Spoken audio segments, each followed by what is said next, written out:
Presiden Prabowo pastikan hunian tetap agam berkualitas.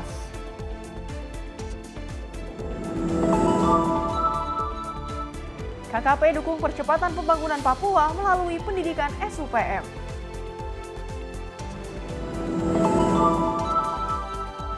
Tim Reformasi Polri tuntaskan penyerapan aspirasi.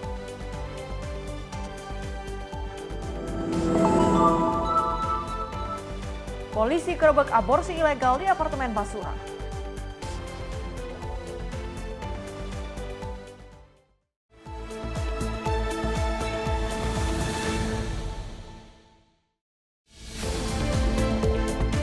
Halo, selamat malam pemirsa Simpo TV. Selamat malam Cila. Selamat malam. Apa kabar malam hari ini? Pastinya senang dan semangat karena ditemani festival. Wah, luar biasa ya. Karena kita baru akan terus memberikan informasi yang terbaik untuk pemirsa di rumah terkait dengan perpolitikan, ekonomi, dan juga berita hiburan lainnya. Selain itu nanti di segmen akhir kami juga akan menyediakan informasi mengenai olahraga baik dari Indonesia maupun mancanegara. Bersama saya Priska Priscilla. Dan saya Pesti Rahmadi, inilah Menyapa Indonesia Malam selengkapnya.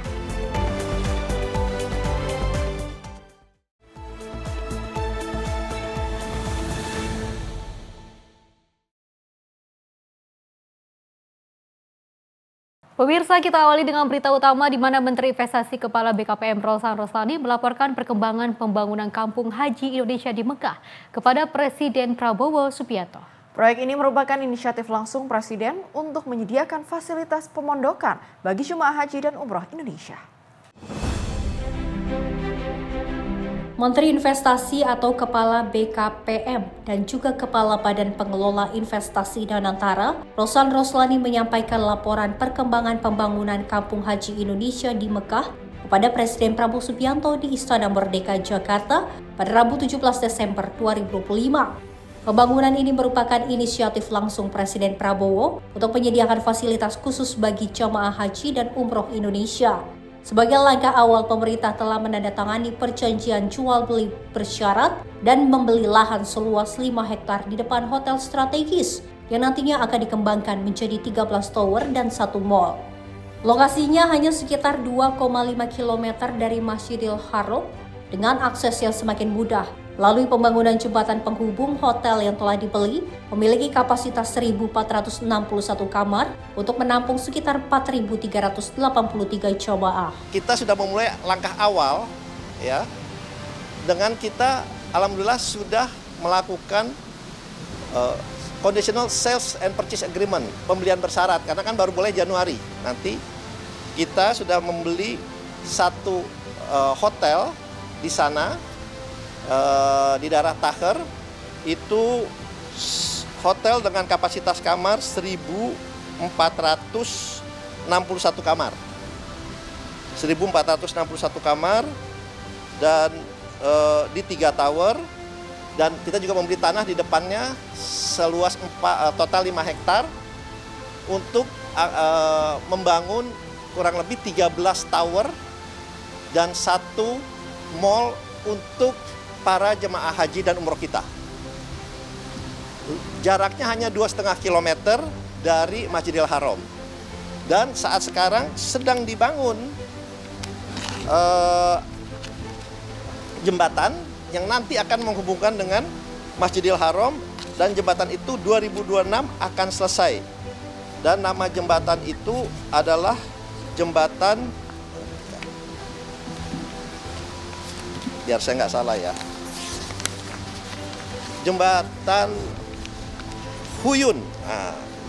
Nah, dari 1.460 kamar yang kita sudah beli dan sudah jadi itu terdiri dari 3 tower, dan itu bisa membawa kapasitas jemaah haji 4.383 jemaah haji Indonesia. Dengan kita membangun 13 tower itu, total kamarnya bisa menjadi 6.025 kamar. Dan itu akan bisa mencakup jamaah haji kurang lebih total menjadi lebih dari 23.000. Dan ini atas inisiatif langsung Bapak Presiden Prabowo pada saat bertemu dengan Crown Prince Muhammad bin Salman. Dengan pembangunan tambahan 13 tower, kapasitas akan meningkat signifikan memenuhi harapan masyarakat Muslim Indonesia untuk memiliki fasilitas pemondokan sendiri di Tanah Suci. Proyek ini juga merupakan tindak lanjut hasil pertemuan Presiden Prabowo dengan putra mahkota Arab Saudi Mohammed bin Salman. Tim redaksi Sinpo TV melaporkan. Tak hanya itu saja, namun CEO Danantara Rosan Roslani juga memulai langkah awal pengembangan dan akuisisi aset perhotelan dalam rangka membangun kampung haji di Mekah. Tentunya pemirsa, hal tersebut dieksekusi melalui kemitraan strategis dengan Tahir Development Company. Setelah penantian panjang, harapan bangsa Indonesia untuk memiliki fasilitas yang mampu memaksimalkan pengalaman ibadah haji dan umroh kini mulai terwujud. Berdasarkan akun resmi CEO Danantara Rosan Roslani, didampingi CIO Danantara Pandu Syahrir, menjalin kemitraan strategis antara Danantara Investment Management dan Tahir Development Company dengan memulai langkah awal yang terukur untuk memperkuat kehadiran investasi Indonesia di Mekah. Pengembangan dan akuisisi aset perhotelan serta real estate di kawasan Tahir City sekitar 2,5 km dari Masjidil Haram menjadi bagian dari visi jangka panjang Danantara dalam meningkatkan kualitas layanan bagi jutaan jemaah haji dan umroh tanah air. We are here to do the signing of our partnership, our collaboration in Mecca between Danantara Indonesia and Tahir Development Company. Because we have a premium over 2 million every year. They are the guests of Allah. We want to make sure they can do all the Umrah and Hajj in very maximum capacity. The asset under this agreement introducing world-class Indonesian hospitality in full alignment with applicable framework in the kingdom. And hopefully our partnership will grow, provide a strong foundation for a cross-border collaboration, particularly in sector support service for the global. Inisiatif ini menandai awal dari strategi bertahap Danantara dalam menyelaraskan investasi nasional, kepentingan umat, dan dampak berkelanjutan. Tim redaksi Sinpo TV melaporkan. Pemirsa, Presiden RI Prabowo Subianto juga meninjau langsung kondisi para pengungsi terdampak bencana di posko pengungsi SD 5 Kayu Pasak, Palembayan, Kabupaten Agam, Sumatera Barat pada Kamis pagi. Dalam kesempatan tersebut, Presiden menegaskan komitmen pemerintah untuk mempercepat pemulihan pasca bencana, terutama terkait penyediaan tempat tinggal yang layak bagi warga. Presiden RI Prabowo Subianto meninjau langsung kondisi para pengungsi terdampak bencana di posko pengungsi SD 05 Kayu Pasak, Palembayan, Kabupaten Agam, Sumatera Barat pada Kamis pagi. Dalam peninjauannya, Prabowo menegaskan bahwa pembangunan hunian sementara atau Huntara telah mulai berjalan dan ditargetkan rampung dalam waktu 1 bulan, sehingga masyarakat tidak perlu berlama-lama tinggal di tenda pengungsian.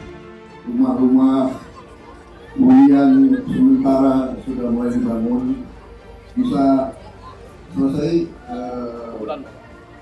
hunian sementara sebulan supaya ibu-ibu, bapak-bapak semua sudah tidak perlu tinggal di tenda. Kemudian segera sesudah itu kita akan bangun hunian tetap. Kita lihat cukup bagus kualitasnya, luasnya hunian tetap juga cukup lumayan besar ya, 70 meter ya, 7 meter persegi. Semua bekerja, saya terima kasih kepada TNI, ya, Polri dan semua pejabat yang bekerja keras. Saya lihat Basarnas, saya lihat banyak sekali yang semuanya turun untuk bahu-membahu. Tidak hanya Huntara, Presiden Prabowo juga menyampaikan rencana jangka panjang pemerintah untuk membangun hunian tetap atau Huntap dengan standar kualitas yang baik bagi para korban terdampak. Presiden Prabowo pun menyampaikan apresiasi dan terima kasih kepada seluruh pihak yang terlibat dalam penanganan bencana, mulai dari TNI Polri, Basarnas, hingga pemerintah daerah dan para relawan yang bekerja bahu-membahu di lapangan. Dari Sumatera Barat, Dio Malau, Sinpo TV melaporkan. Presiden Prabowo Subianto juga memastikan bahwa pemerintah akan membangun hunian tetap bagi warga terdampak banjir bandang di Agam. Dan pemirsa, hunian tersebut dijanjikan memiliki kualitas baik dan luas bangunan yang layak. Di hadapan masyarakat Agam saat mengungsi posko pengungsi SD 05 Kayu Pasak, Kamis 18 Desember, Presiden Prabowo menyampaikan rencana pemerintah akan membangun hunian tetap bagi warga terdampak banjir bandang di Kabupaten Agam, Sumatera Barat.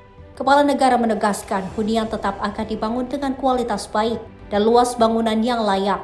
Pembangunan hunian tetap ini menjadi kelanjutan dari pemulihan pasca bencana setelah hunian sementara rampung dibangun. Saat ini hunian sementara tengah dikerjakan agar masyarakat dapat segera menempatinya. Sesudah itu kita akan bangun hunian tetap. Kita lihat cukup bagus kualitasnya, luasnya hunian tetap juga cukup lumayan besar ya, 70 meter ya. 7 meter persegi. Kita bekerja keras supaya segera memulihkan keadaan. Saya gembira sudah melihat rumah-rumah hunian sementara sudah mulai dibangun, bisa selesai hunian sementara sebulan supaya ibu-ibu, bapak-bapak semua sudah tidak perlu tinggal di tenda. Kemudian segera terima kasih semua pihak yang telah bekerja keras. Terima kasih juga petugas, pejabat-pejabat pemerintah, gubernur, bupati. Cobaan bagi kita mampu mengatasinya semua bersama. BNPB sebelumnya menyatakan akan membangun 525 hunian sementara di 16 kecamatan terdampak, termasuk 133 unit di lapangan sepak bola dekat posko SD 05 Kayu Pasang. Presiden Prabowo juga mengapresiasi semua pihak yang terlibat dalam pemulihan dan pembangunan hunian sementara di Agam. Tim redaksi Simpo TV melaporkan. Selain itu, pemirsa, warga terdampak banjir bandang di Kota Padang mulai menempati hunian sementara di Kampung Nelayan Koto Tengah. Hunian ini dinilai cukup nyaman dan juga dilengkapi dengan fasilitas dasar seperti listrik, air bersih, dan dapur. Warga terdampak banjir bandang di Kota Padang mulai menempati hunian sementara di Kampung Nelayan, Kelurahan Lubuk Buaya, Kecamatan Koto Tengah. Mereka mengaku merasa nyaman tinggal di tempat yang disediakan pemerintah. Huntara yang disiapkan memiliki 80 unit rumah berukuran 6 x 6 meter dengan 2 kamar tidur. Setiap unit dilengkapi tempat tidur, ruang tamu dan ruang makan sederhana, kipas angin, dapur dengan kompor dan tabung gas, serta aliran air sumur dan listrik yang lancar. Beberapa warga yakni Mas Rizal dan Reni Suherni merasa hunian sementara lebih nyaman dibandingkan posko pengungsian. Meski belum bisa kembali ke rumah masing-masing, mereka berharap pemerintah segera membangun kembali hunian permanen di lokasi yang sesuai. Gimana kesan Bapak setelah tinggal di sini, Pak? Ya, nyaman. Kalau bantuan lah tu ada. Cukup. Kan kalau yang kurang ya rumah ni. Ya. Kalau rumah sementara lah. Ya. Rumah sementara. Ya. Pas pertama kali Ibu kesini tuh rasanya gimana, Bu?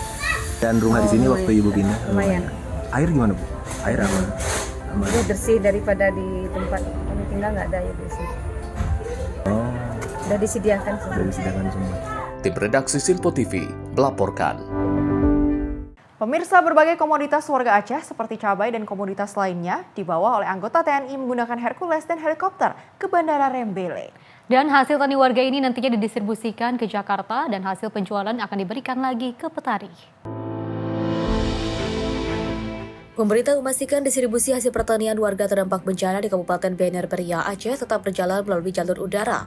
Hasil tani seperti cabai dan komoditas pertanian lainnya diterbangkan ke Posko Halim, Jakarta menggunakan pesawat Hercules dan juga helikopter TNI maupun pesawat swasta dari Bandara Rembele, Kabupaten Bener Meriah.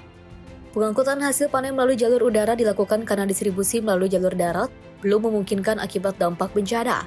Sejak 8 Desember, pesawat Hercules dan juga armada udara TNI telah digunakan secara rutin untuk mengangkut hasil bumi warga ke Jakarta bersamaan dengan pengiriman bantuan kemanusiaan ke daerah terdampak. Langkah tersebut merupakan tindak lanjut mandat dari Presiden RI Prabowo Subianto agar setiap pesawat Hercules maupun helikopter yang membawa logistik bantuan bencana ke Bandara Rembele juga mengangkut hasil tani warga saat kembali ke Jakarta. Kebijakan ini bertujuan untuk memastikan para petani terdampak bencana tetap memperoleh pendapatan dari hasil panen mereka. Tim redaksi Simpo TV melaporkan. Informasi lainnya, pemirsa, Kementerian Pekerjaan Umum memastikan bahwa Jalan Nasional Bukit Tinggi Padang melalui jalur Lembah Anai mulai dibuka secara fungsional dan juga terbatas pada Selasa 16 Desember 2025 untuk kendaraan roda 2 dan roda 4. Pembukaan fungsional ini dilakukan dengan tetap mengutamakan aspek keselamatan pengguna jalan. Kementerian Pekerjaan Umum memastikan Jalan Nasional Bukit Tinggi Padang melalui jalur Lembah Anai mulai Selasa 16 Desember 2025 dibuka secara fungsional terbatas untuk kendaraan roda 2 dan roda 4. Pembukaan ini dilakukan setelah percepatan penanganan pasca bencana banjir antara longsor yang menimpa sejumlah titik terdampak di Sumatera Barat. Menteri PU Dewi Hanggoda menegaskan bahwa pembukaan fungsional dilakukan dengan tetap mengutamakan aspek keselamatan pengguna jalan. Dibukanya secara fungsional terbatas, jalur Lembah Anai diambil untuk segera memulihkan mobilitas masyarakat dan kelancaran distribusi logistik. Jalur Lembah Anai memiliki peran strategis sebagai urat nadi utama penghubung wilayah pesisir barat dengan wilayah tengah Sumatera Barat, sekaligus bagian dari koridor penting Padang Bukit Tinggi Pekanbaru yang juga menopang aktivitas ekonomi regional. Tim redaksi Simpo TV melaporkan.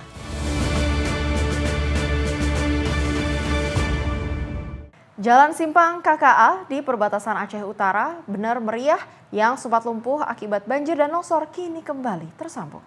Terbukanya jalur ini memudahkan distribusi logistik dan juga mobilitas warga yang sebelumnya terisolasi.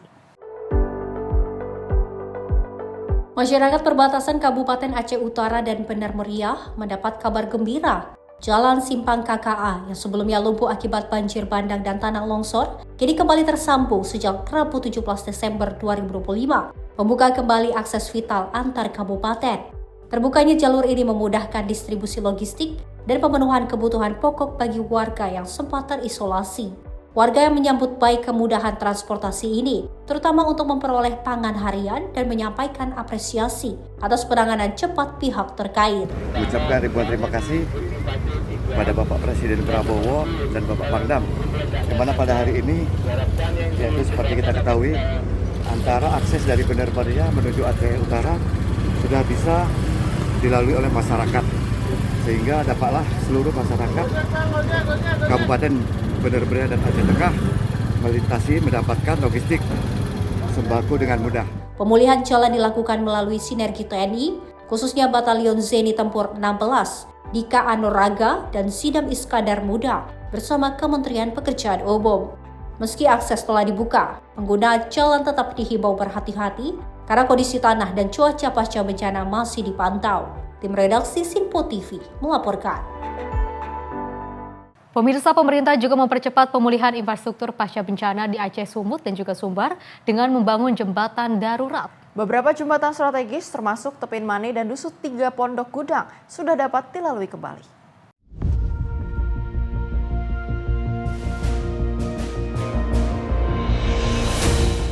Pemerintah terus mempercepat pemulihan infrastruktur di Aceh, Sumatera Utara, dan Sumatera Barat pasca bencana. Fokus utama adalah pembangunan jembatan darurat atau jembatan Beli untuk memulihkan konektivitas dan memperlancar distribusi bantuan. Di Aceh, 4 jembatan strategis menjadi sorotan. Jembatan Tepin Mane di Biren sudah dibuka kembali untuk kendaraan 2 arah. Sementara jembatan Topen Redep dijadwalkan rampung 18 Desember 2025. Jembatan Kuta Belang dengan konstruksi lebih kompleks diproyeksikan selesai 25 Desember 2025. Sementara di Sumatera Utara, jembatan Dusun 3 Pondok Gudang di Langkat sudah 60% rampung dibangun oleh TNI AD dan warga sipil menggunakan material Armco. Meskipun darurat, jembatan ini sudah dapat dilalui kendaraan roda 4, memulihkan akses vital bagi masyarakat yang sebelumnya terisolasi. Tim redaksi Simpo TV melaporkan.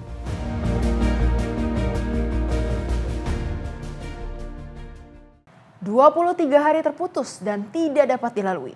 Jalan putus yang berada di Desa Aik Garoga, Kabupaten Tapanuli Selatan, Sumatera Utara akan dipasang jembatan Beli oleh TNI Angkatan Darat. Kodam 1 Bukit Barisan juga akan mengerahkan personil sebanyak 1 batalion yang juga akan ditugaskan untuk membersihkan material sisa banjir di Kecamatan Batang Toru.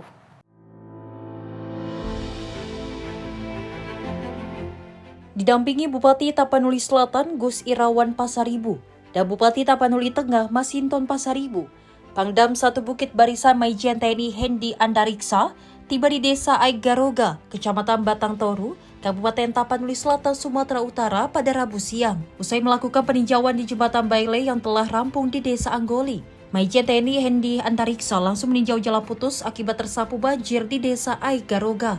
Di lokasi, Maijen TNI Hendi Antariksa mengatakan, personil Batalion Zeni Tempur 1 Dira Dharma akan membangun jembatan Baile sepanjang 44 meter, berkapasitas 25 ton dan rencananya akan rampung 1 pekan ke depan.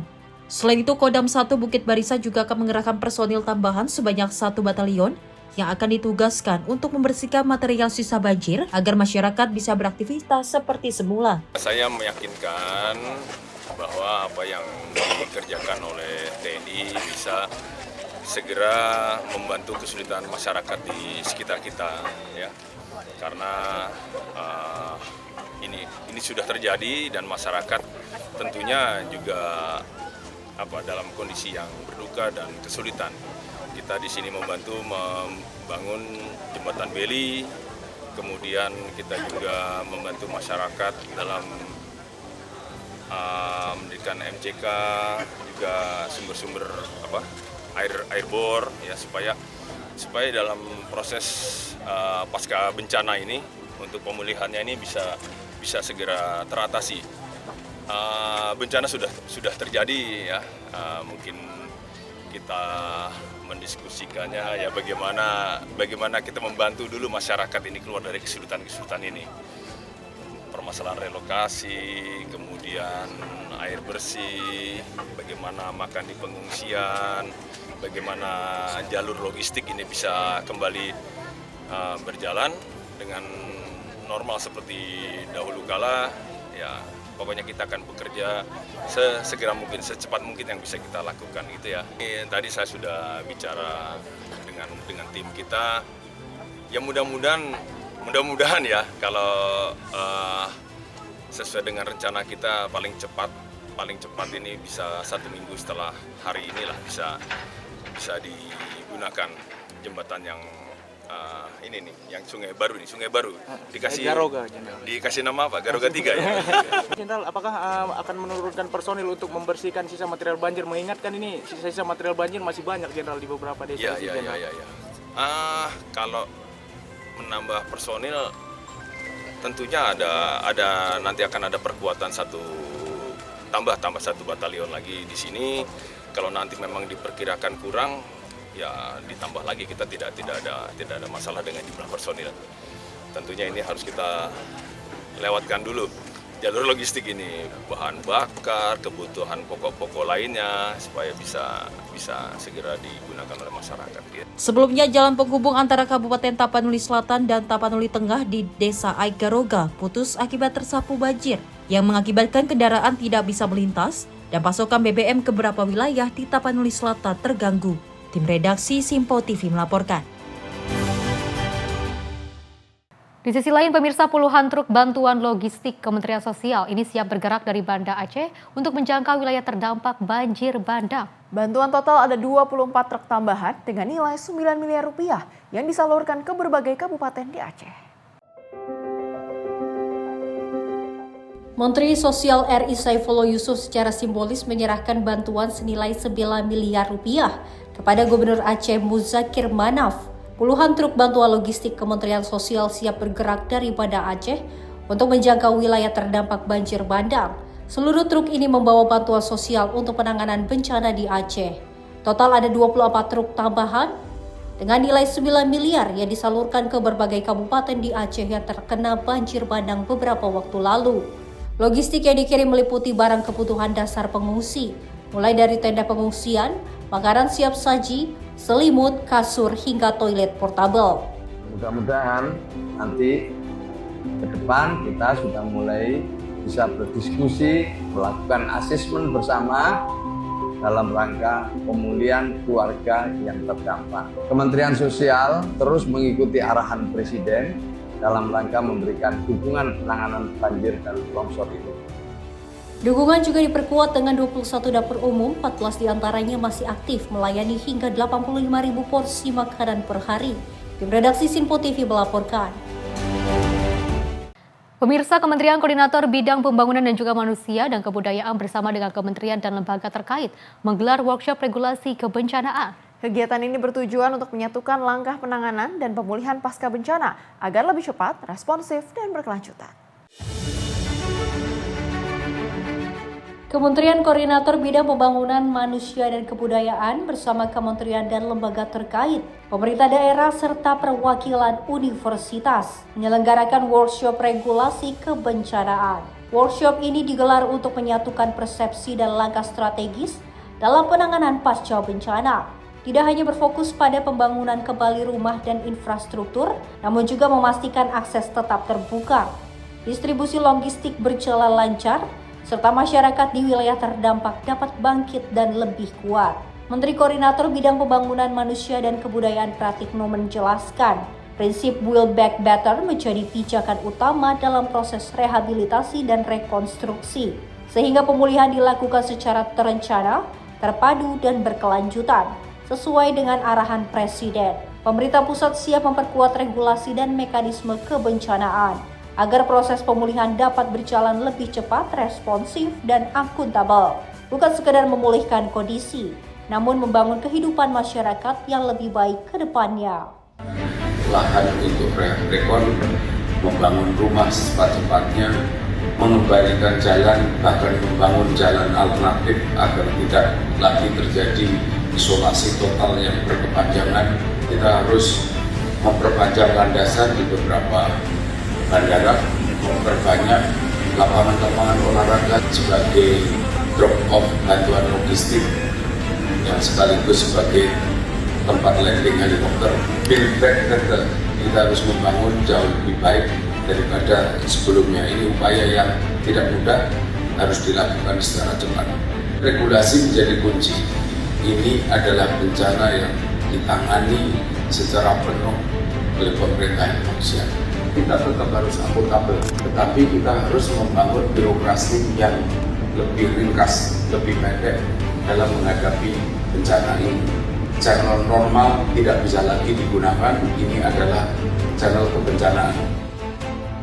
Karena Bapak Presiden sejak kabinet kemarin, kita harus mengembalikan kondisi ini secara secepat-cepatnya dan kemudian seefektif mungkin, bukan semata-mata mengembalikan kehidupan seperti semula, tapi membuat kehidupan menjadi lebih baik. Pratikno juga menegaskan prinsip Build Back Better menjadi landasan agar pemulihan dilakukan secara terencana dan berkelanjutan. Melalui penguatan regulasi dan sinergi antar pemangku kepentingan, pemerintah berharap penanganan pasca bencana ke depan dapat berjalan lebih efektif, terukur, dan memberikan dampak nyata bagi masyarakat terdampak. Tim redaksi Simpo TV melaporkan. Menhut Raja Juli Antoni hadiri Lokakarya Nasional Gerak Bersama percepatan penetapan 1,4 juta hektar hutan adat di Jakarta Pusat pada Rabu 17 Desember 2025. Menhut juga menilai bahwa menjaga hutan dengan metode lama namun juga mengharapkan hasil yang berbeda merupakan kekeliruan mendasar.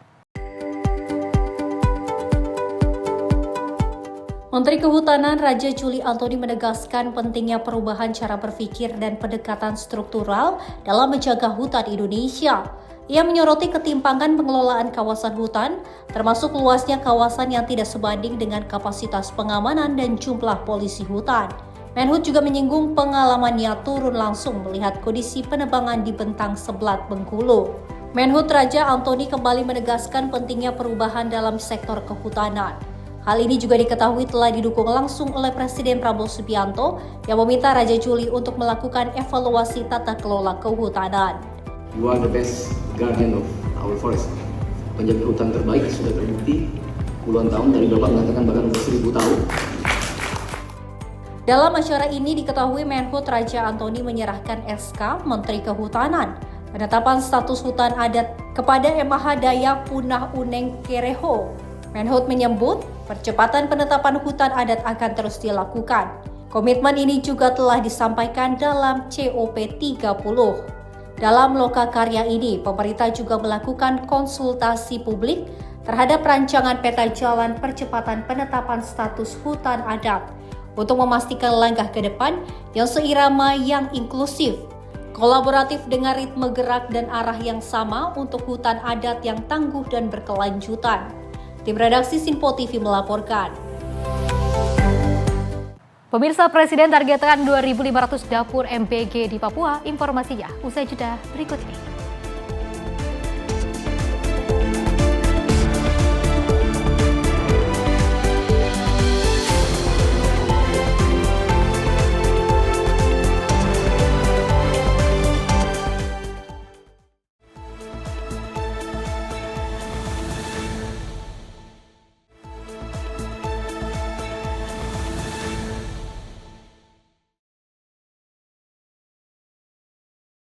Terima kasih pemirsa, Anda masih bersama kami di Menyapa Indonesia Malam. Kita lanjutkan ke informasi berikutnya kembali dari Presiden Prabowo Subianto yang menegaskan pentingnya ketahanan pangan hingga tingkat desa sebagai pelajaran dari berbagai bencana. Tentunya pemirsa, Kepala Negara juga mendorong pembangunan lumbung pangan berjenjang dari desa hingga nasional, khususnya di Papua. Saat memberikan arahan kepada Kepala Daerah se-Papua dan unsur KEPP OKP di Istana Negara pada Selasa 16 Desember, Presiden Republik Indonesia Prabowo Subianto menegaskan pentingnya ketahanan pangan berlapis hingga tingkat desa sebagai pelajaran dari berbagai bencana alam yang terjadi di sejumlah wilayah Indonesia. Presiden Prabowo menyinggung bencana di Sumatera Utara, Aceh, dan Sumatera Barat sebagai pengingat bahwa daya tahan suatu wilayah sangat ditentukan oleh ketersediaan pangan ketika akses dan komunikasi terputus. Karena itu, Kepala Negara mendorong pembangunan sistem lumbung pangan secara berjenjang, mulai dari desa, kecamatan, kabupaten, provinsi, hingga nasional dengan dukungan penuh dari pemerintah. Menurut Kepala Negara, ketahanan pangan merupakan fondasi utama keberlangsungan bangsa dan peradaban. Ia juga menaruh perhatian khusus terhadap percepatan pembangunan di Papua yang harus dilakukan secara menyeluruh di semua bidang, dengan ketahanan pangan sebagai pilar utamanya. Kita harus ada lumbung desa sekarang, harus ada lumbung kecamatan, harus ada lumbung kabupaten, harus ada lumbung provinsi, dan harus ada lumbung-lumbung nasional. Kita akan lakukan itu. Kita akan membantu saudara-saudara supaya setiap kabupaten bisa swasembada pangan. Bahwa dasar dari semua kehidupan bangsa adalah kemampuan bangsa itu untuk menjamin makanan untuk rakyatnya. Karena itu masalah pangan itu sangat utama. Karena itu pangan menjadi dasar dari transformasi bangsa kita. Kita pelajari terus sistem yang tidak sesuai dengan rancang bangun pendiri-pendiri bangsa kita. Kita harus berani memperbaiki. Khusus untuk Papua, kita harus percepat pembangunan di Papua. Tim redaksi Sinpo TV melaporkan. Pemirsa, Presiden Prabowo Subianto juga mendorong Papua mencapai swasembada energi. Kepala Negara menekankan pemanfaatan tenaga surya dan air untuk daerah-daerah terpencil. Presiden Prabowo Subianto menekankan Papua harus mencapai swasembada energi selain swasembada pangan. Ia meyakini Papua memiliki potensi sumber daya energi yang besar dan menginginkan hasil energi yang diproduksi di daerah itu dinikmati langsung oleh masyarakat setempat. Pernyataan ini disampaikan saat pengarahan kepada Kepala Daerah se-Papua dan KEPP OKP di Istana Negara Jakarta pada 16 Desember 2025. Prabowo mendorong daerah terpencil di Papua memanfaatkan energi alternatif seperti tenaga surya dan air. Teknologi ini kini lebih murah dan terjangkau sehingga setiap wilayah bisa mandiri secara energi tanpa terlalu bergantung pada pengiriman BBM dari luar. Ia juga mendorong pengembangan tanaman lokal seperti kelapa sawit, tebu, dan singkong untuk mendukung produksi BBM mandiri. Swasembada pangan dan energi diharapkan bisa menghemat ratusan triliun rupiah dana subsidi dan mengurangi ketergantungan impor BBM yang pada 2025 mencapai 520 triliun.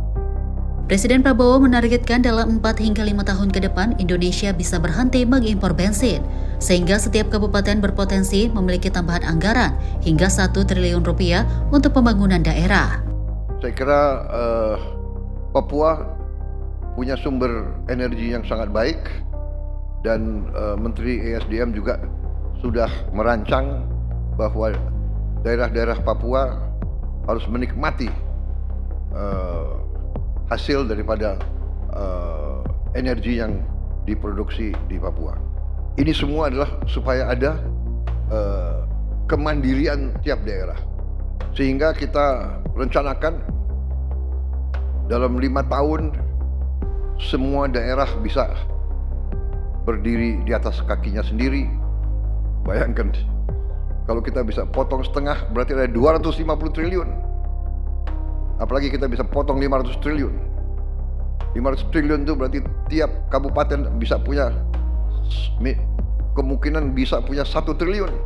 Kita harapkan dalam 4 tahun kita juga bisa tidak import bensin dari luar. Tim redaksi Sinpo TV melaporkan. Tak hanya itu saja, namun Presiden Prabowo Subianto juga menargetkan 2.500 satuan pelayanan pengamanan gizi beroperasi di Papua pada HUT RI yang ke-81. Program ini tentunya ditujukan untuk memperluas akses gizi termasuk wilayah terpencil bagi sekitar 750.000 masyarakat. Presiden Prabowo Subianto menegaskan Badan Gizi Nasional mengoperasikan 2.500 satuan pelayanan pengamanan gizi di Papua pada HUT RI ke-81 17 Agustus 2026. Target ini disampaikan saat pengarahan kepada Kepala Daerah se-Papua dan KEPPOKP di Istana Negara pada Selasa 16 Desember sebagai upaya memperluas akses gizi bagi masyarakat.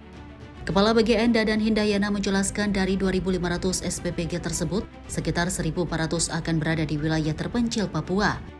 Saat ini Papua baru memiliki 179 SPPG yang tersebar di 6 provinsi, sehingga target ini merupakan peningkatan signifikan.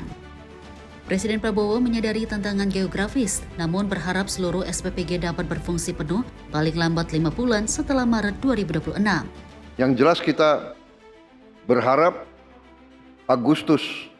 kita berharap 17 Agustus 2026 untuk Papua semua 2.500 SPPG sudah berfungsi. Ya, Siap, Kepala BGN punya rencana Maret sangat bagus, tapi kita berharap 17 Agustus semua SPPG untuk Papua harus sudah bekerja dan sudah berproduksi. Siap, Pak Presiden. Ya. 750.000 itu kalau di Jawa kan 7,5 triliun. Jadi untuk di Papua ada kemungkinan akan mencapai sekitar 25 triliun, Pak. Uang Badan Gizi akan turun ke Papua. BGN optimistis target tercapai seiring minat investor yang tinggi untuk membangun SPPG di wilayah timur Indonesia. Seluruh fasilitas ini diproyeksikan melayani sekitar 750.000 penerima manfaat. Meski biaya operasional di Papua diperkirakan 3 kali lipat dibanding Jawa karena tingginya biaya logistik dan bahan pangan. Tim redaksi Sinpo TV melaporkan. Dari Menteri Pendidikan Tinggi, Sains dan juga Teknologi, pemirsa, Brian Yuliarto mengungkapkan bahwa berencana akan membangun perguruan tinggi negeri ataupun PTN di daerah otonom baru di Papua. Hal itu merupakan programnya dalam percepatan pembangunan Papua. Mendiktiksayantik Brian Yuliarto mengungkapkan rencana pembangunan perguruan tinggi negeri atau PTN di daerah otonom baru di Papua. Hal itu merupakan programnya dalam percepatan pembangunan Papua. Brian menyebutkan pihaknya akan terlebih dahulu melihat lokasi. Brian turut didampingi Presiden Prabowo Subianto dalam rapat percepatan pembangunan Papua di Istana. Nanti lihat apa yang pendidikan tinggi bisa lakukan. Tentu kita memiliki perencanaan ya. Beberapa 3 provinsi di Papua itu belum memiliki perguruan tinggi negeri. Kita akan lihat seperti apa yang mungkin untuk dibangun PTN. Daerah itu di mana aja Pak? Papua apa Pak? Papua Tengah ya, Papua Pegunungan, satu lagi Papua Barat Daya kalau nggak salah. Untuk tenaga pengajarnya sendiri Pak? Ya nanti kita lihat, tentu kita berharap sumber daya manusia yang berasal dari Papua bisa menjadi dosen juga. Dalam pertemuan itu, seluruh kepala daerah di Papua juga hadir. Dari Jakarta, Dio Malau, Sinpo TV melaporkan. Tak hanya itu saja, namun Kementerian Kelautan dan juga Perikanan berencana membangun sekolah usaha perikanan menengah di Sorong dalam hal menindaklanjuti arahan Presiden terkait percepatan pembangunan di Papua. Kepala BPPSDM Kelautan dan juga Perikanan KKP Inyoman Radiarta mengatakan bahwa hal tersebut penting dilakukan sebagai penguatan pendidikan bagi anak pelaku usaha perikanan dan juga masyarakat lokal di daerah tersebut.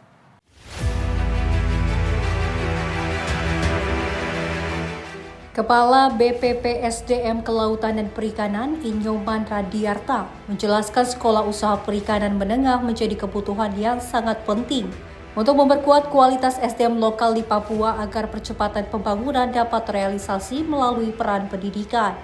Tidak hanya melalui penguatan pendidikan perikanan, KKP juga akan melakukan penyuluhan di setiap daerah-daerah dan melibatkan mahasiswa perguruan tinggi.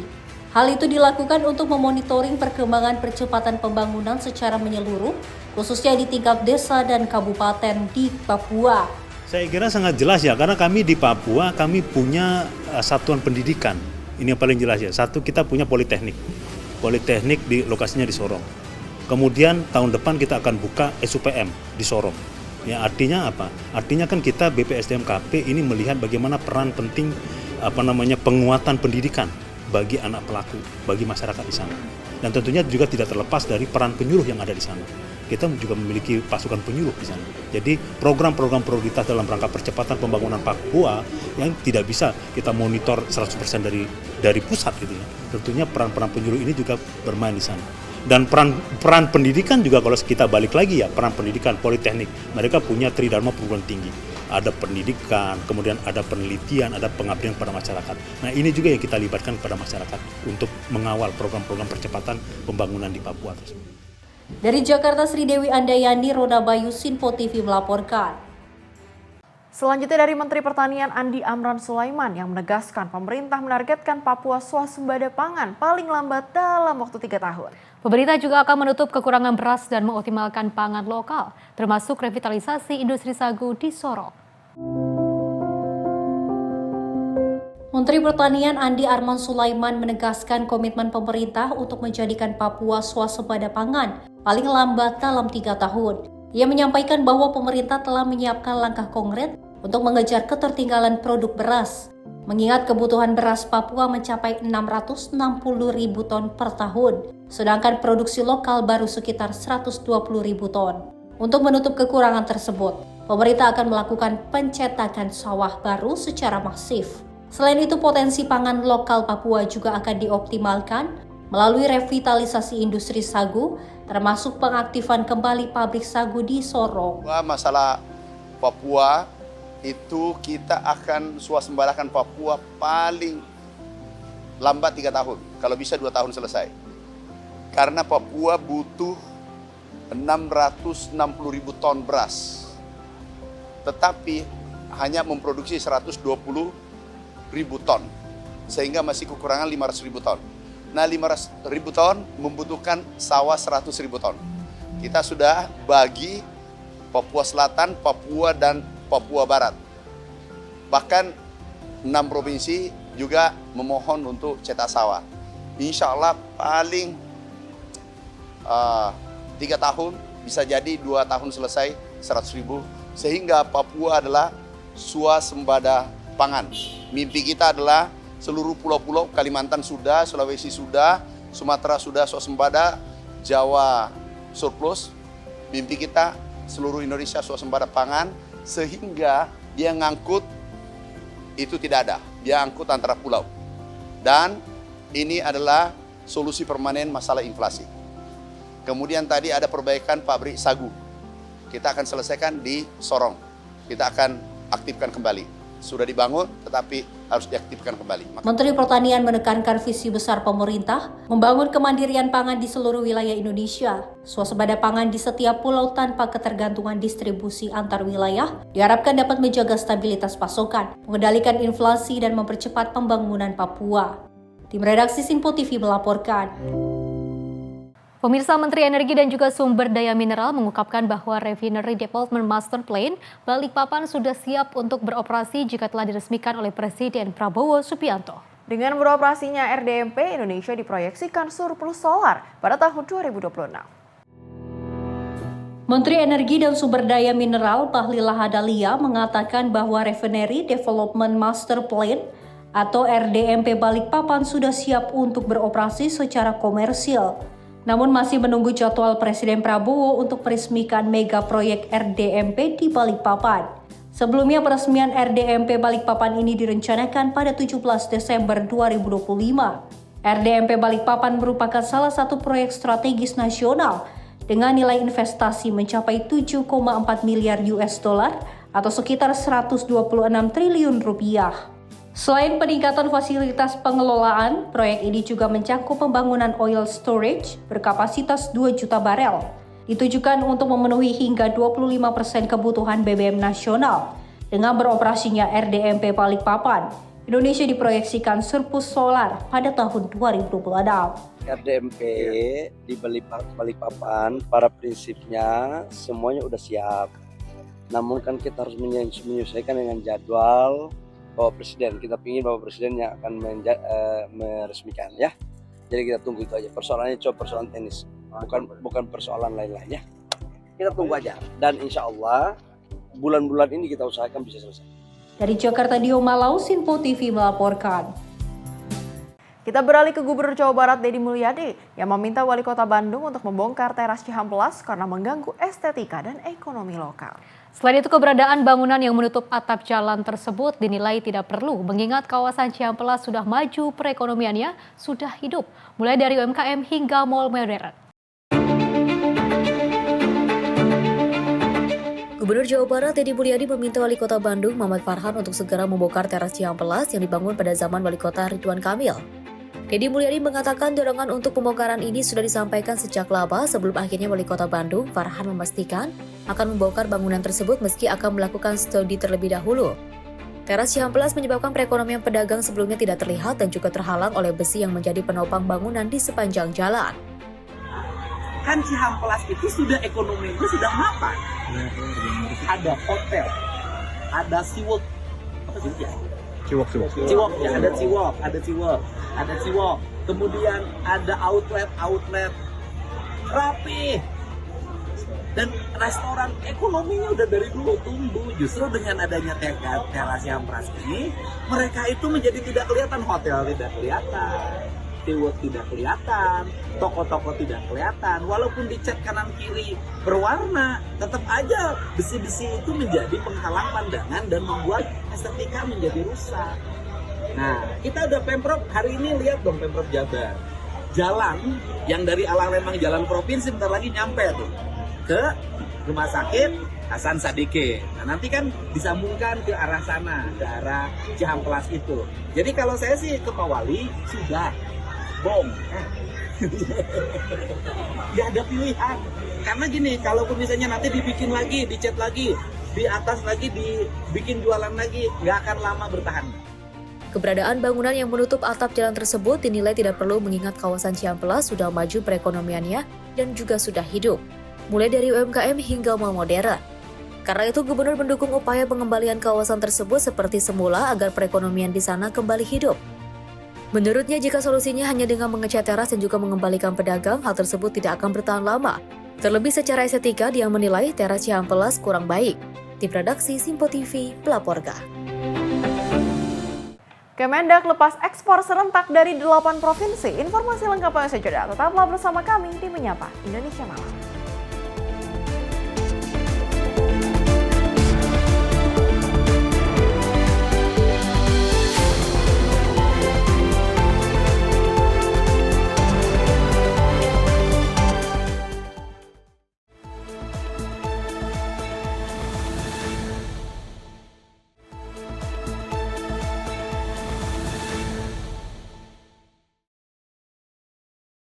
Terima kasih pemirsa, Anda masih bersama kami dan kita lanjutkan informasinya. Tim Reformasi Polri ini telah menuntaskan bahwa penyerapan masukan dari berbagai kalangan. Lebih dari 80 kelompok masyarakat, lembaga negara hingga akademisi dilibatkan dalam upaya merumuskan arah reformasi Polri ke depan.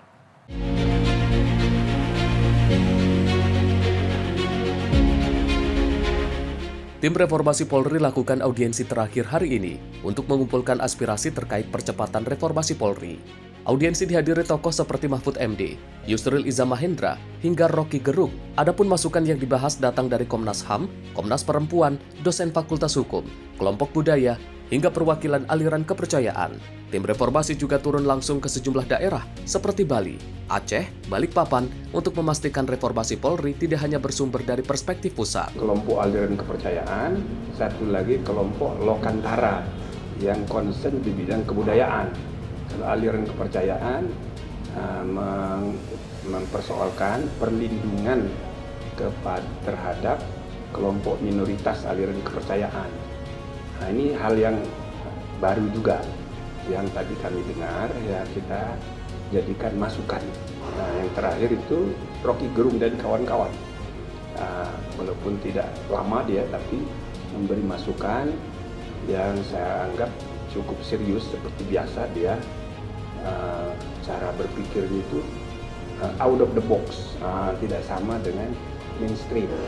Nah, akhirnya kita sudah mendapatkan masukan dari semua kalangan, termasuk juga kami berkunjung ke daerah-daerah ya sebagai tambahan supaya kita jangan nanti dianggap hanya mendapat masukan dari pusat. Kedepan reformasi Polri akan diarahkan pada 3 aspek utama, termasuk revisi undang-undang, peraturan pemerintah, hingga penataan peraturan internal Polri. Reformasi ini diharapkan mampu memperkuat pengawasan, penegakan etika dan disiplin aparat, serta memulihkan kepercayaan publik terhadap institusi Polri. Dari Jakarta, Dio Malau, Sinpo TV, melaporkan.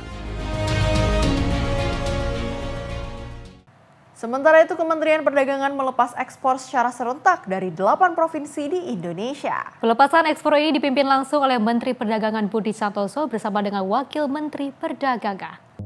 Tepat pada tanggal 17 Desember, Menteri Perdagangan Budi Santoso bersama Wakil Menteri Perdagangan Diah Roro Esti Widya Putri, serta para pejabat eselon 1 di lingkungan Kementerian Perdagangan, melepas ekspor secara serentak di 8 daerah. 8 provinsi tersebut yaitu Jawa Barat, Jawa Timur, Jawa Tengah, Daerah Istimewa Yogyakarta, Sulawesi Selatan, Bali, Kalimantan Timur, dan Kepulauan Riau. Dalam kegiatan ini tercatat sebanyak 31 badan usaha turut berpartisipasi, termasuk 1 diantaranya Koperasi Merah Putih.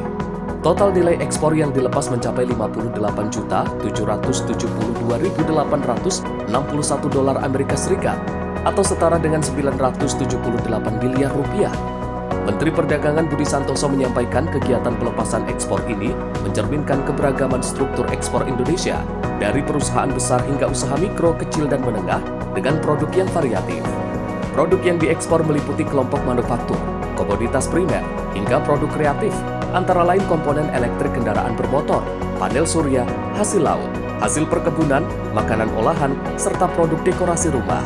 Banyak ekspor produk semua ada 31 perusahaan di 8 titik dan nilainya cukup besar, yaitu 58,7 US dollar atau sekitar 978 miliar.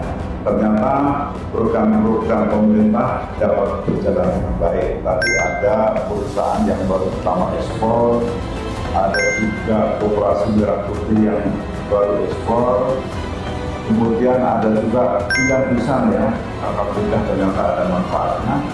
Kemudian program UMKM bisa ekspor. Ekspor itu tidak hanya yang besar, besar, menengah, kecil harus bisa menikmati ekspor. UMKM, koperasi juga harus bisa ekspor. Mari kita bersama-sama para eksportir kita manfaatkan peluang pasar yang sudah ada, yang sudah kita buka, jangan sampai disia-siakan. Menteri Perdagangan Budi Santoso menegaskan Kementerian Perdagangan akan terus berkolaborasi dengan seluruh pemangku kepentingan agar produk Indonesia semakin kompetitif dan mampu menembus pasar global. Tim redaksi Sinpo TV melaporkan. Pemirsa, Kementerian Usaha Mikro Kecil dan Menengah UMKM menggelar Anugerah Mitra Usaha Mikro tahun 2025. Ajang ini menjadi bentuk apresiasi kepada para mitra dari seluruh Indonesia yang dinilai konsisten dalam mendukung penguatan dan pemberdayaan usaha mikro di Indonesia.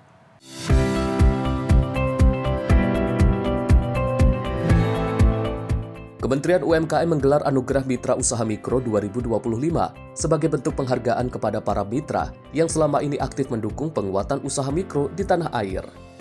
Menteri UMKM Maman Abdurrahman menegaskan, anugerah ini bukan sekadar seremoni penghargaan, melainkan menjadi legitimasi dan validasi atas komitmen nyata berbagai pihak dalam memberdayakan usaha mikro. Menurutnya, peran mitra menjadi salah satu kunci dalam mendorong usaha mikro agar naik kelas, berdaya saing, dan berkelanjutan. Dalam ajang ini, Kementerian UMKM memberikan apresiasi kepada 155 mitra yang terbagi dalam 9 kategori, sesuai kontribusi dan peran masing-masing dalam mendukung usaha mikro.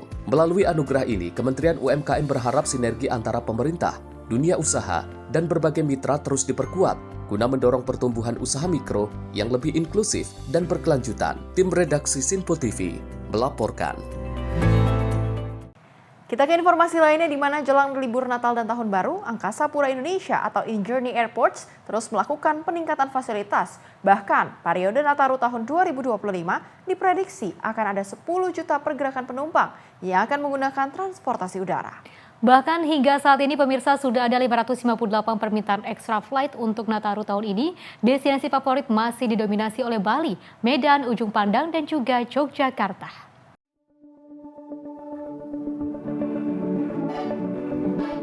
Pengelola Bandara Angkasa Pura Indonesia terus mempersiapkan peningkatan fasilitas penunjang guna kelancaran para penumpang yang akan menikmati libur Natal dan Tahun Baru. Ada 37 bandara yang dikelola oleh Angkasa Pura Indonesia atau Incheon Airports, dan juga sejauh ini sudah mulai dibuka posko Nataru yang akan memantau dan mendata segala aktivitas bandara.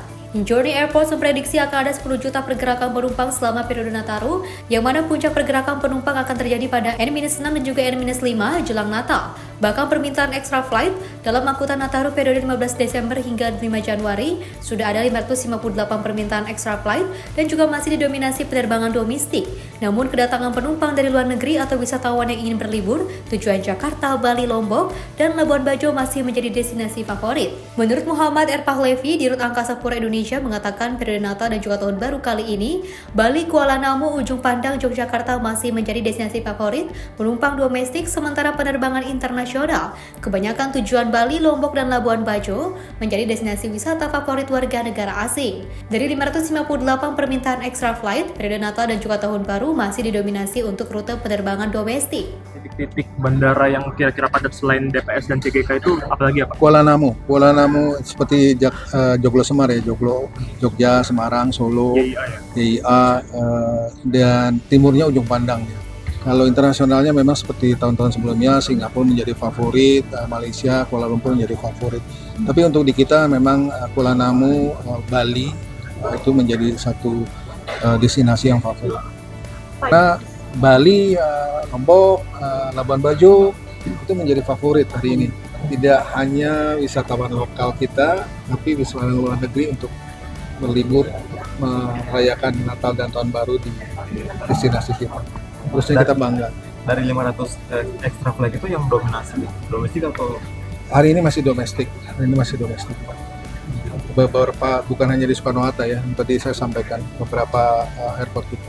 Sementara puncak arus balik diprediksi akan terjadi pada tanggal 2 Januari 2026 seiring berakhirnya libur para penumpang. Mujib Latumairisa, Simpo TV melaporkan. Informasi lainnya pemirsa, cegah jeratan narkotika di kalangan generasi muda, khususnya para pelajar. Badan Nasional Narkotika menggelar sosialisasi anti narkoba di SMA 65 Kebonjeruk, Jakarta Barat. Kegiatan ini sebagai langkah mitigasi sejak dini sekaligus bentuk edukasi bagi para generasi muda agar tidak terjebak dari jeratan kejahatan narkotika. Bertempat di SMA Negeri 65 Kebonjeruk, Jakarta Barat, BNN menyelenggarakan sosialisasi bahaya penyalahgunaan narkotika terhadap ratusan pelajar tingkat sekolah menengah atas. Kegiatan ini sebagai langkah mitigasi sejak dini sekaligus bentuk edukasi bagi para generasi muda agar tak terjebak dari jeratan kejahatan narkotika. Dalam keterangannya, Kepala BNN Komjen Pol Suyudi menjelaskan penegakan hukum berupa penangkapan bandar kurir dan pengguna narkoba yang selama ini masif dilakukan tak kunjung dapat mengurangi peredaran narkoba. Sehingga langkah antisipasi ini terus diupayakan BNN bersama Polri, salah satunya dengan program edukasi bahaya narkoba sejak dini di lingkungan sekolah. Bandarnya mungkin ada di Kamboja, barangnya ada di Indonesia, digeser ke Afrika, digeser ke Brasil, Korea Selatan. Seperti yang kita ungkap kemarin di Toko Besar Indonesia yang sudah berskala internasional di WA Suti, itu orang Indonesia. Ya, kita tangkap di Kamboja. Ya, tapi jaringannya dengan jaringan Afrika, ya, lempar sana ke Korea Selatan, Indonesia lagi ke Korea Selatan. Selain sosialisasi, siswa yang terpilih juga ditunjuk menjadi duta anti narkoba sebagai bentuk perlawanan dan penolakan mereka terhadap narkoba. Dari Jakarta, jurnalis Simpo TV melaporkan. Jelang menghadapi libur Natal dan Tahun Baru 2026, sejumlah persiapan sudah dilakukan oleh PT KAI Daop 3 Cirebon, Jawa Barat pada Kamis siang. Tentunya PT KAI menyiapkan kereta api tambahan untuk mendukung masa angkutan arus libur Tahun Baru 2026 dan juga kereta tambahan serta lokomotif sudah siap beroperasi setelah melalui pengecekan dan juga perawatan kondisi atau general check-up.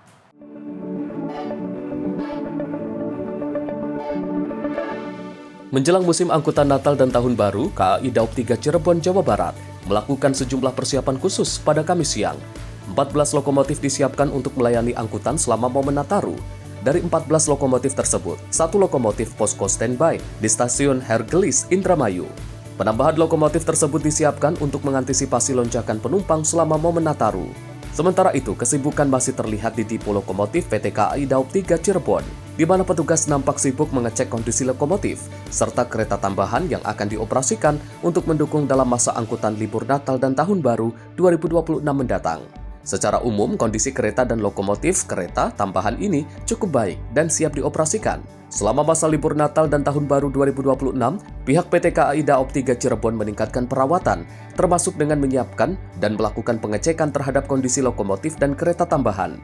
Untuk persiapan angkutan Nataru kali ini ada 14 lokomotif yang disiapkan oleh Daop 3 Cirebon.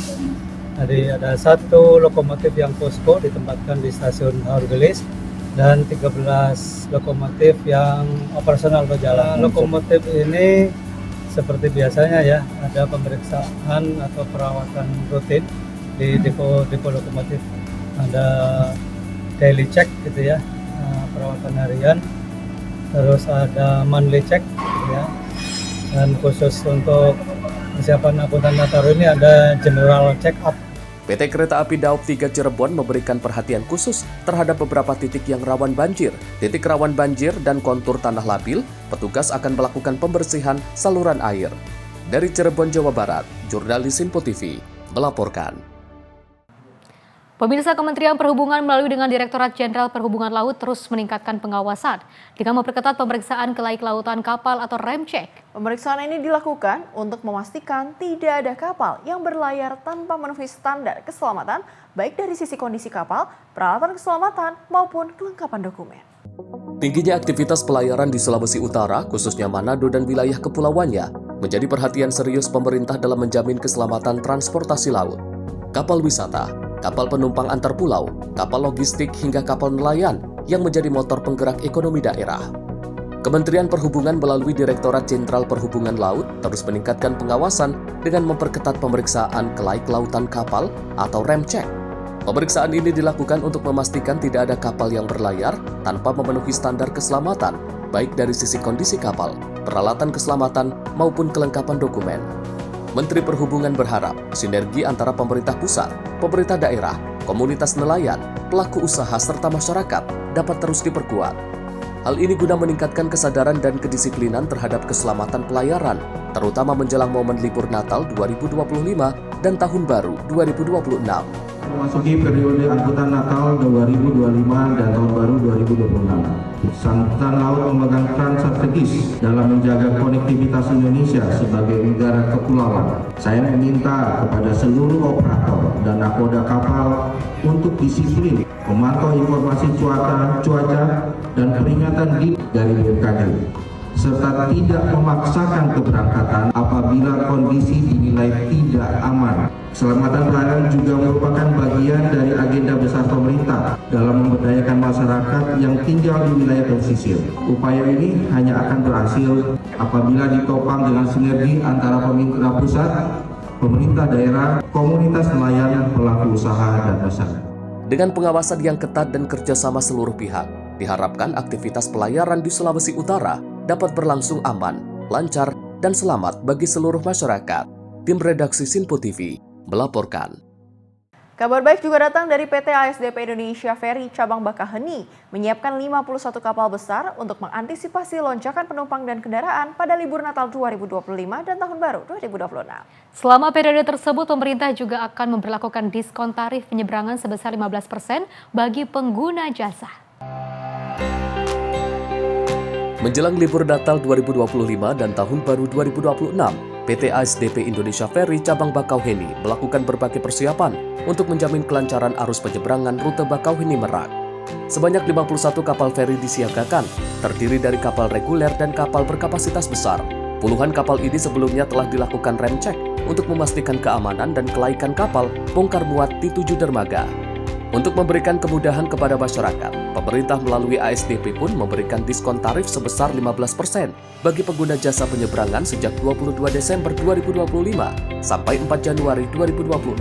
dalam rangka memberikan pelayanan terbaik terhadap masyarakat dan sesuai arahan dari pemerintah bahwa tiket penyeberangan lintasan Bakauheni Merak dan sebaliknya akan diberikan diskon tarif sebesar 15% dari semua golongan. Kemudian juga bisa diberlakukan di dermaga eksekutif dan reguler. Nah, penerapan diskon tarif ini akan dimulai sejak tanggal 22 Desember sampai nanti di tanggal 4 Januari 2026. Ya, tentunya kita sudah melakukan tahapan-tahapan persiapan dari sisi pelabuhan, fasilitas, semua kita sudah persiapkan, dan tidak kalah pentingnya dari sisi armada, kita sudah melakukan persiapan, bahkan run check ya untuk memeriksa kondisi kapal dan keadaan lautan serta keselamatannya sudah kita lakukan bersama dengan regulator, dan alhamdulillah semua armada kita siap untuk melakukan angkutan Nataru 2025. ASDP menghimbau calon penumpang kapal dapat membeli tiket secara online dan datang ke pelabuhan sesuai jadwal keberangkatan guna menghindari kepadatan dan kemacetan di area pelabuhan. Dari Lampung Selatan, Lampung, Immanuel Simorangkir, kontributor Simpo TV, melaporkan. Pemirsa, Badan Pengatur Hilir Minyak dan Gas Bumi memproyeksikan konsumsi BBM nasional meningkat saat periode Natal dan juga Tahun Baru 2025 hingga 2026. Meski penggunaan BBM diperkirakan naik 3,2%, pemerintah pastikan stok BBM aman dengan ketahanan rata-rata mencapai 20 hari. Kementerian Energi dan Sumber Daya Mineral meresmikan Posko Nasional Sektor ESDM dalam rangka menghadapi periode Natal dan Tahun Baru 2025. Peresmian dilakukan pada Senin sore di kantor BPH Migas Jakarta Selatan. Ketua Posko Nataru ESDM Erika Retnowati menyatakan bahwa bersama PT Pertamina Persero, pihaknya telah menyiagakan berbagai fasilitas penunjang energi. Sejumlah fasilitas yang disiapkan antara lain 125 terminal BBM, 7.885 SPBU, 72 depot pengisian pesawat udara atau DPPU, serta tambahan layanan di wilayah dengan potensi lonjakan permintaan.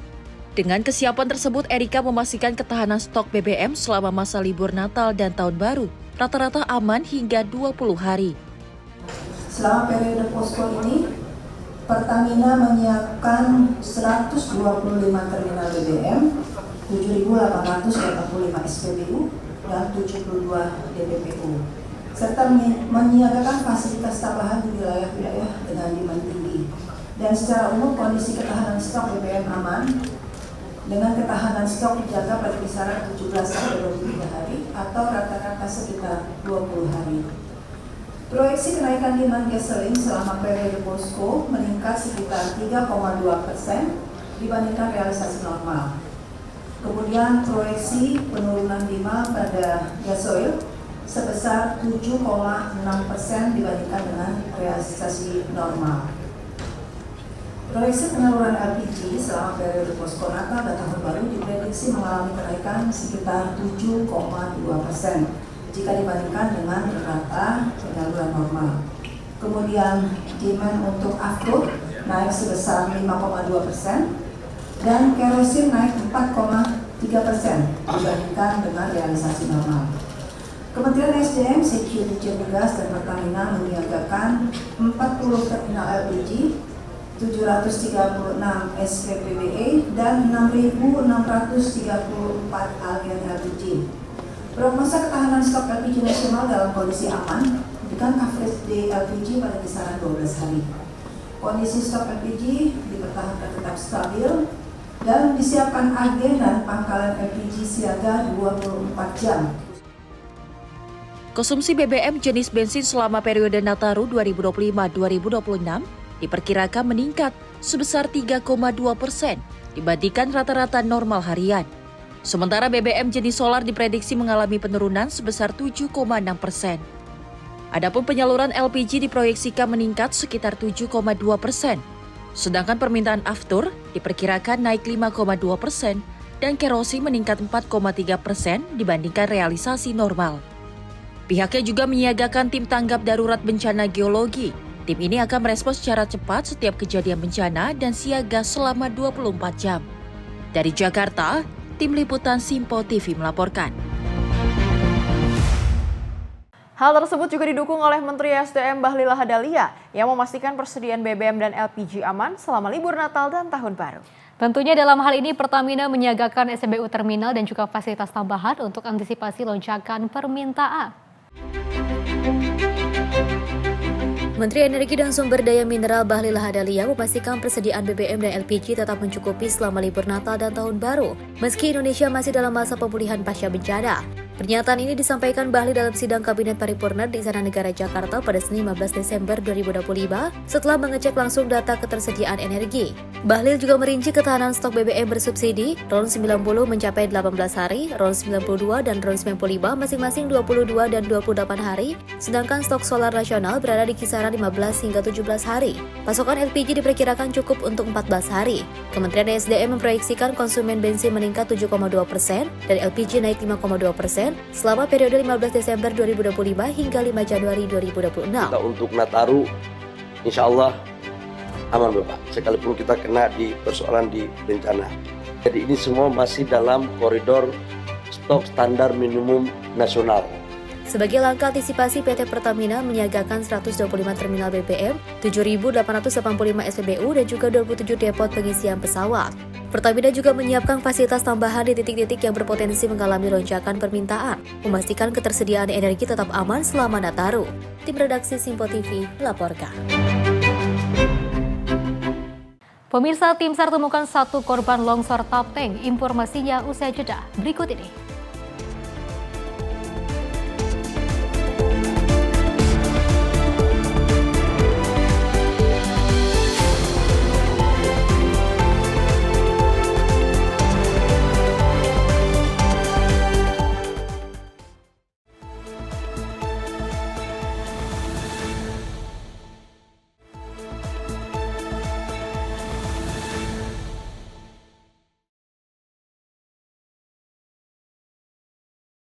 Terima kasih pemirsa, masih bersama kami di Menyapa Indonesia Malam. Kita lanjutkan, berikutnya ada informasi peristiwa di mana penyidik merilis video kronologi pergerakan terduga pelaku penembakan di Universitas Brown.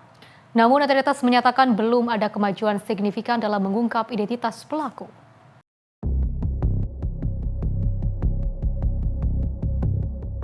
Penembakan di kampus Universitas Brown terjadi pada Sabtu siang. Insiden tersebut menyebabkan 2 mahasiswa tewas dan 9 orang lain yang mengalami luka tembak. Sebagian korban dilaporkan dalam kondisi serius dan masih menjalani perawatan intensif. Penyidik merilis video kronologi pergerakan terduga pelaku.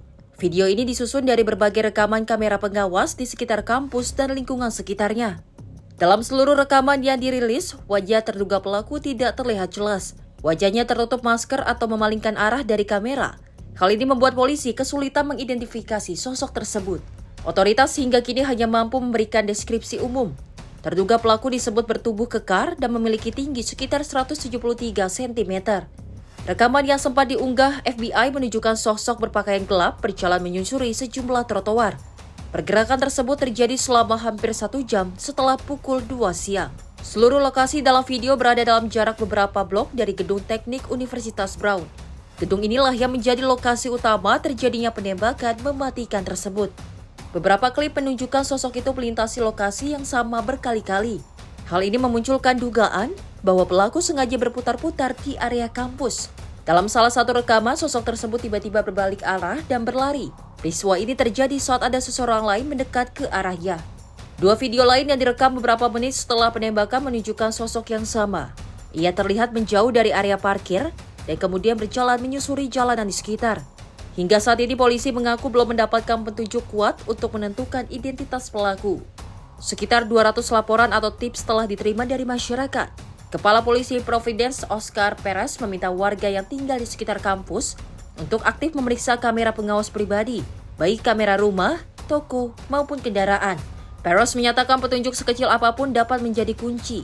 Ia menyebut penyidikan saat ini mencari momen yang sangat singkat, bahkan lebih cepat dari 1 tarikan nafas. Keterbatasan jumlah kamera dan ketiadaan rekaman jelas terus menjadi tantangan utama.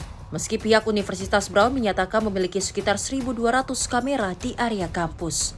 Tim redaksi Simpo TV melaporkan. Pemirsa, Polda Metro Jaya membongkar praktik aborsi ilegal yang berlangsung di salah satu unit apartemen Basura, Jakarta Timur. Dengan melakukan metode penyamaran, petugas akhirnya menggerebek lokasi praktik yang telah berlangsung sejak 3 tahun lalu. Inilah detik-detik saat petugas dari Subdit Tindak Pidana Tertentu Krimsus Polda Metro Jaya menggerebek praktik aborsi ilegal di salah satu unit kamar apartemen Basura, Jakarta Timur pada Jumat 7 November lalu. Dari penggerebekan tersebut, petugas juga menyita sejumlah barang bukti seperti peralatan medis aborsi, obat-obatan, kapas bekas aborsi termasuk bekas darah pasien yang juga baru melakukan aborsi. Di lokasi itu juga terdapat 6 orang yang seluruhnya kini telah ditetapkan sebagai tersangka. Mereka adalah dokter aborsi, asisten dokter, penjemput pasien, serta admin klinik. Sementara 2 orang lainnya merupakan pasien yang baru melakukan aborsi saat penggerebekan dilakukan. Setelah menjalankan praktik sejak 2022 atau 3 tahun lalu, kegiatan aborsi ilegal ini akhirnya bisa terungkap setelah polisi menindaklanjuti laporan masyarakat dengan melakukan teknik penyamaran guna mengungkap kasus ini. Klinik yang menawarkan jasanya melalui situs media sosial ini diketahui mematok harga untuk sekali tindakan berkisar antara 5 juta hingga 8 juta rupiah. Atas perbuatannya, para tersangka dijerat dengan Undang-Undang Kesehatan Nomor 17 Tahun 2023. Ancaman hukumannya antara 4 hingga 12 tahun penjara berdasarkan masing-masing peran tersangka. Tim redaksi Simpo TV melaporkan. Sementara itu, ada sebuah truk trailer yang mengalami kecelakaan tunggal saat melintas di Jalan Layang Jembatan 2 Raya, Tambora, Jakarta Barat. Dan truk mengalami remblong saat melintas di jalan menurun hingga menabrak pembatas jalan. Arus lalu lintas dari arah Pluit menuju Grogol tersendat akibat kecelakaan tunggal di Jalan Layang Jembatan 2 Raya, Tambora, Jakarta Barat. Sebuah truk trailer yang juga mengangkut kontainer 40 feet menabrak pembatas jalan hingga terperosok. Sejumlah tiang membatas jalan pun patah akibat benturan tersebut. Peristiwa ini berawal saat truk melaju dari Pelabuhan Tanjung Priuk hendak menuju Balaraja, Tangerang. Tiba-tiba di jalan yang menurun, truk mengalami remblong hingga sopir membanting setir untuk menghindari tabrakan dengan kendaraan di depannya. Kemungkinan ada permasalahan masalah rem. Belum berarti ya? Ya, betul. Ya. Ini nabrak apa, Pak? Nabrak pembatas jalan. Jadi begitu pengen mengerem, supir membanting setir ke arah kanan. Pada kejadian lalu lintas sudah rame atau sebelumnya arus lalu lintas masih dalam keadaan sepi. Ini buatan apa, Dek? Karena perempatan kosong. Dari mana mau ke mana? Mau ke arah Pandeglang dari Priuk. Beruntung tidak ada korban dalam peristiwa ini, sementara sejumlah petugas disiagakan di lokasi kejadian untuk mengurai kemacetan. Tim kontributor Simpo TV melaporkan. Pemirsa, memasuki hari ke-22 operasi pencarian tim SAR gabungan kembali menemukan 1 orang korban bencana banjir dan tanah longsor di Kabupaten Tapanuli Tengah, Sumatera Utara. Korban ditemukan dalam kondisi meninggal dunia yang tertimbun tanah longsor sedalam 2 meter. Tim SAR gabungan akhirnya menemukan 1 korban longsor di kawasan perumahan Pandan Permai, Kelurahan Sibuluan Baru, Kecamatan Pandan, Kabupaten Tapanuli Tengah, pada Selasa 16 Desember 2025 sekitar pukul 15.00 waktu Indonesia Barat. Korban bernama Divan Simangunson, 22 tahun, tertimbun material longsoran selama kurang lebih 22 hari. Petugas menemukan jenazah korban berkat peran 2 satwa K9 Polri, terlatih bernama Dasa dan juga Walet. Diketahui tim mendeteksi korban berada di tengah hamparan material longsor dari perbukitan Matauli. Selanjutnya 1 unit ekskavator yang juga sebelumnya telah berada di lokasi bencana langsung melakukan penggalian secara bertahap dan hati-hati di kompleks perumahan Pandan Permai. Operator alat berat menggali material longsoran hingga kedalaman sekitar 2 meter sebelum akhirnya menemukan jenazah korban. Petugas kemudian mengevakuasi jenazah untuk proses penanganan lebih lanjut sesuai dengan prosedur yang berlaku. Tim redaksi Simpo TV melaporkan. Kecelakaan tunggal yang terjadi di jalur alternatif Gemaharjo, Prigi, Kabupaten Trenggalek, Jawa Timur pada Rabu 17 Desember 2025. 1 unit mobil minibus terperosok dan jatuh ke jurang sedalam 30 meter.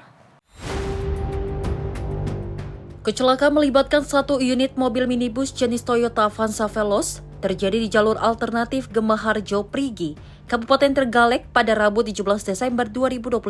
Minibus yang mengangkut 6 orang penumpang ini mengalami gagal fungsi rem saat melintasi jalur menurun dan menikung tajam di kawasan Apak Broto, jalur selatan Trenggalek. Mobil kemudian kehilangan kendali dan terjun ke jurang dengan kedalaman kurang lebih 30 meter. Petugas bersama warga sekitar berjibaku menelusuri dan mencari badan mobil di dalam jurang. Hingga saat ini belum diketahui secara pasti adanya korban luka maupun jiwa. Susendi Andika Priyanto, tim redaksi Simpo TV melaporkan. Pemirsa, tim Opsnal Reskrim Polsek Sepatan menangkap pelaku pencurian bermukena yang juga menggasak barang dan juga uang tunai di salah satu minimarket di Jalan Raya Mau, Kecamatan Sepatan, Kabupaten Tangerang, Banten. Pelaku berhasil ditangkap oleh petugas kurang dari 24 jam di tempat tongkrongannya. Inilah aksi pelaku berinisial FA yang masuk ke dalam minimarket menggunakan mukena melalui plafon minimarket. Pelaku masuk melalui plafon setelah sebelumnya menaiki genteng rumah yang ada di belakang minimarket. Setelah masuk, pelaku kemudian mengambil sejumlah barang dan uang tunai. Kurang dari 24 jam, tim Opsnal Reskrim Polsek Sepatan akhirnya bisa mengungkap aksi pelaku. Pelaku ditangkap di tempat tongkrongannya kurang dari 24 jam setelah petugas mendapatkan laporan dari pegawai minimarket yang mengenalinya. Kapolsek Sepatan AKP Fahyani mengatakan barang hasil curian diantaranya rokok dan parfum senilai jutaan rupiah. Sebagian dipakai dan sebagian lagi telah dijual pelaku untuk keperluan pribadi. Pelaku menggunakan mukena saat beraksi untuk menutupi wajahnya dari rekaman CCTV. Namun wajah pelaku terlihat usai pelaku mencuri dan membuka mukenanya di jalan. Sedangkan untuk barang hasil curian pelaku, sebagian telah digunakan dan sebagian lagi dijual untuk keperluan pribadi. Spesialis pencurian Alfamart, pelaku masuk melalui belakang rumah. Di belakang Alfamart ada rumah, naik ke atas, turun, menjebol plafon, lanjut pelaku melihat ada mukena, langsung menggunakan mukena yang mengambil barang-barang yang di dalam Alfa, ada uang, ada rokok, parfum. Alasan pelaku menggunakan mukena supaya tidak termonitor CCTV, supaya pelaku tidak dikenali.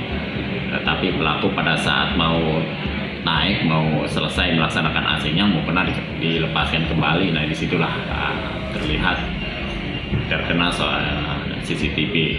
Makanya pelaku banyak dikenali sama pelapor dan begitu juga dengan warga sekitar.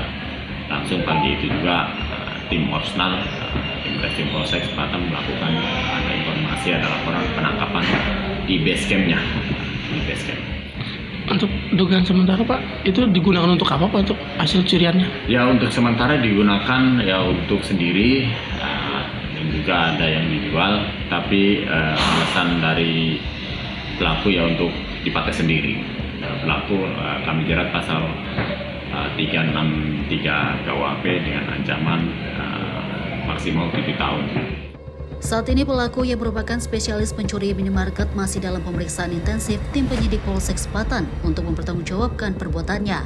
Atas perbuatannya, pelaku dijerat pasal 363 KUHP tentang pencurian dengan pemberatan ancaman hukuman 7 tahun penjara.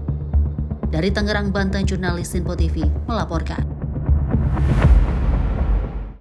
Aksi pembobolan mesin anjungan tunai mandiri atau ATM terjadi di salah satu minimarket yang berlokasi di Jalan Trondol, Warung Jaut, Kota Serang, Banten pada Rabu 17 Desember 2025. Akibat aksi ini, uang ratusan juta juga di dalam mesin ATM raib.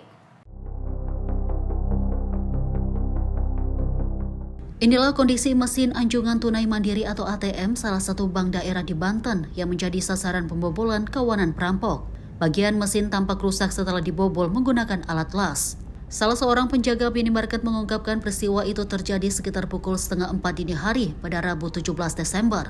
Saat itu kondisi toko dalam keadaan tutup dan lingkungan sekitar yang masih sepi. Menurut keterangan saksi, para pelaku diduga berjumlah 2 orang. Mereka membobol mesin uang dengan menggunakan alat las berbahan bakar gas. Saat beraksi, keduanya mengenakan kaos polos berwarna merah dan hitam serta topi berwarna merah. Para pelaku berhasil menggondol uang ratusan juta rupiah di dalam ATM. Aksi para pelaku terbilang nekat. Mereka masuk ke dalam minimarket melalui sebuah bangunan terbengkalai yang hanya bersebelahan dari lokasi. Dari sana pelaku memanjat ke atap minimarket, menjebol atap, lalu turun tepat di atas mesin ATM. Dia pakai kayak gas sama ada alatnya gitu Pak, semacam las gitu tuh. Sekitar berapa? Kan saya nggak nonton ini, maksudnya nontonnya awalnya doang gitu kayak. Pokoknya dia langsung turun, pas turun langsung eksekusi Pak. Itu langsung ke ini ATM ya? Iya langsung ke ATM, jadi nggak muter-muter lagi. Awal masuk jam 6.40. Jam 6.40 dari buka toko. Iya. Dari berapa tadi 4.30 ya? Iya, setengah 4 lah. Oh, setengah 4. 3.30. Selain yang liatin ada nggak tracking ke Enggak, dia lain? cuma di situ doang. Nggak ada kayaknya. Nggak ada. Tapi kurang tahu sih lagi jauh deh. Cross check lagi ya. Hingga saat ini kepolisian masih melakukan penyelidikan terkait kasus pembobolan tersebut. Sejumlah barang bukti berupa alat las dan tabung gas LPG 3 kg turut diamankan guna mengungkap identitas dan keberadaan para pelaku. Dari Serang, Banten, jurnalis Info TV melaporkan. Pemirsa, seorang pria terekam kamera CCTV saat mencuri 1 unit sepeda motor Matic di sebuah parkiran apotik di kawasan Sumberbatu, Kemayoran, Jakarta Pusat. Pelaku yang beraksi seorang diri ini terlihat lihai membongkar kunci kontak motor incarannya.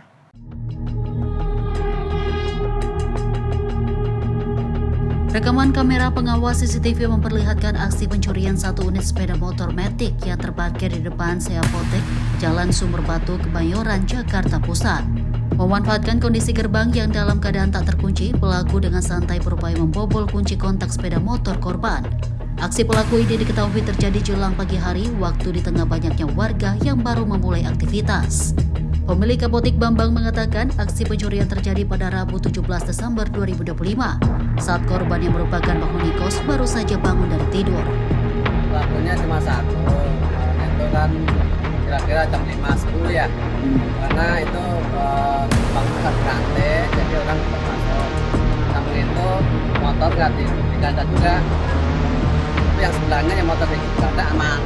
Pas aku motor apa saya kurang tahu itu. Terus punya saya soalnya motornya. Punya anak kos. Nakos. Ya. Sebenarnya padahal sih rame, uang Blamiri juga ada. Udah banyak uang Blamiri, cuma kan kadang-kadang orang kan pada cuek aja kali ya. Dia tinggal di kos ini, cuma dia jam 5 atas juga udah bangun. Dan tengah 6 itu dia juga ada turun, tapi nggak ada kira-kira nggak perhatiin kalau motornya itu udah hilang satu orang. Kejadian udah ketiga kali ini. Yang memang itu. Kalau yang sebelum-sebelum ini selalu ada 4 orang yang itu. Aksi pencurian bukan pertama kali terjadi. Warga sekitar berharap polisi dapat meningkatkan patroli kewilayahan guna menghindari aksi serupa kembali terulang. Dari Jakarta, jurnalis Info TV melaporkan. Kita ke informasi dari mancanegara di mana pemerintah Thailand mengkonfirmasi serangan roket dari Kamboja pada minggu lalu telah menewaskan seorang warga sipil berusia 63 tahun. Ini menjadi korban sipil pertama yang dilaporkan tewas akibat langsung pertempuran dalam sepekan terakhir di sepanjang perbatasan kedua negara. Kedua negara menyatakan bahwa pertempuran skala besar masih terus berlangsung. Konflik dipicu insiden tembakan pada 7 Desember yang melukai 2 tentara Thailand. Sengketa wilayah perbatasan yang melibatkan klaim atas lahan dan sisa-sisa kuil kuno kembali memanas. Jurnalis yang tiba di lokasi serangan di Provinsi Sisaket menyaksikan seorang pria terbalut perban diangkut ke ambulans. Sebuah rumah di sekitar lokasi terbakar sementara pecahan roket ditemukan tertancap di jalan. Korban diidentifikasi sebagai Don Pajapan dan tewas di area permukiman dekat sekolah. Juru bicara pemerintah Thailand menuduh Kamboja secara sengaja menargetkan wilayah sipil dan menyebut serangan tersebut kejam dan tidak berkemanusiaan. Sebelumnya, Thailand melaporkan kematian warga sipil, namun tidak terkait langsung serangan tempur. Kamboja diketahui menargetkan peluncuran roket BM-21 dengan jangkauan hingga 40 km. Otoritas Thailand menyatakan ribuan roket telah ditembakkan selama sepekan terakhir, sementara Thailand melakukan serangan udara menggunakan pesawat tempur.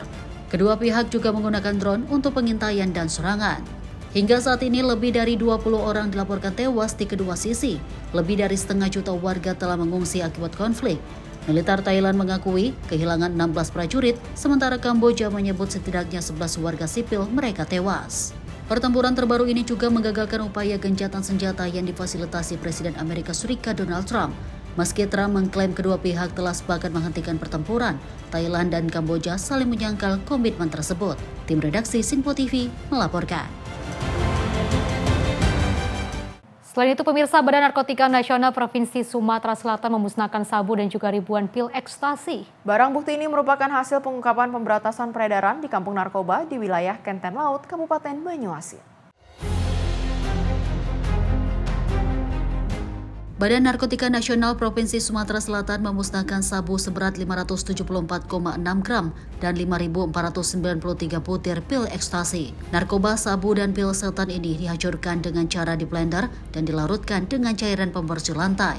Kepala BNNP Sumsel Brigjen Pol Hisar Sialagan mengatakan narkoba yang dimusnahkan ini hasil penangkapan dari 5 orang pemakai dan pengedar narkoba di Kampung Kenten Laut, Kabupaten Banyuasin, Sumatera Selatan. Dan pemusnahan ini dilakukan untuk memenuhi proses hukum tersangka. Menjelang Natal 2025 dan Tahun Baru 2026, BNNP Sumsel juga akan melakukan pemetaan di tempat yang dianggap rawan maraknya peredaran narkoba, dari mulai tempat hiburan malam hingga perkampungan.